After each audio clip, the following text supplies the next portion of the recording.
Nakasanayan na ng 60 anyos na si Tatay Maximo na maglinis ng kanal sa harap ng kanilang bahay tuwing umuulan. Madalas kasi itong umapaw at pumasok ang tubig sa kanyang bahay. Hindi mo ma-prevent yung weather eh.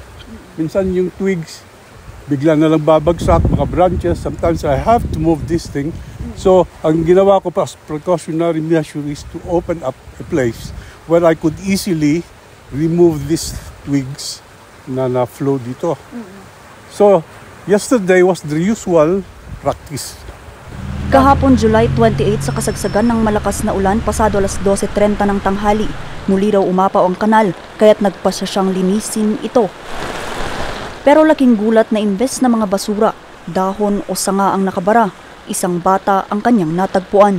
I have to remove these twigs. Kaso nung hilahin ko, yung pangalawang paggalon ko, parang mabigat. It's surprising, baka ako may malaking sanga. So dahil malabo yung tubig at malalim-lalim pa yung agos, nakita ko, I could not see any place here now. Ang ginawa ko, hinatak ko pa palabas. Kamay na pala yung nahawakan ko. As soon as hinatak ko siya, nilagay ko dyan, inayos ko, diniretso ko at tawan. Alam mo yung sa CPR, you have to isa-side view mo muna, no? Para makatingnan mo kung yung water. Ipapalabas mo, pipilitin mo lumabas, hanggang ganon. At the same time, tinitignan ko na yung vital signs. Then one hand, ito, talaga nagpapump ka na. Then 5 times ko ginawa. Wala. I was really desperate to at least habulin ko pa kasi malambot pa eh.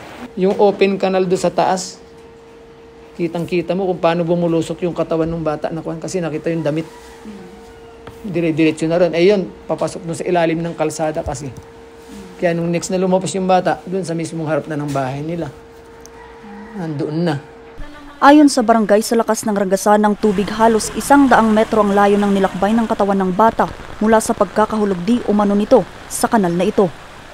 Kung titignan dahil pa rin sa tuloy-tuloy na pag-uulang dala ng habagat, halos umapaw na ang tubig na nagmumula sa kanal na ito at ayon nga sa ilang mga residente ay halos umabot hanggang tuhod ang tubig na nagmumula sa kanal na ito kahapon. Mag-alas 2 na yata yun.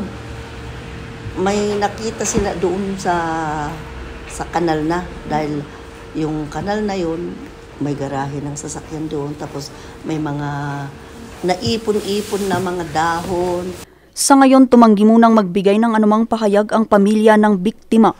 Patuloy pa rin naman ang investigasyon ng mga otoridad sa insidente.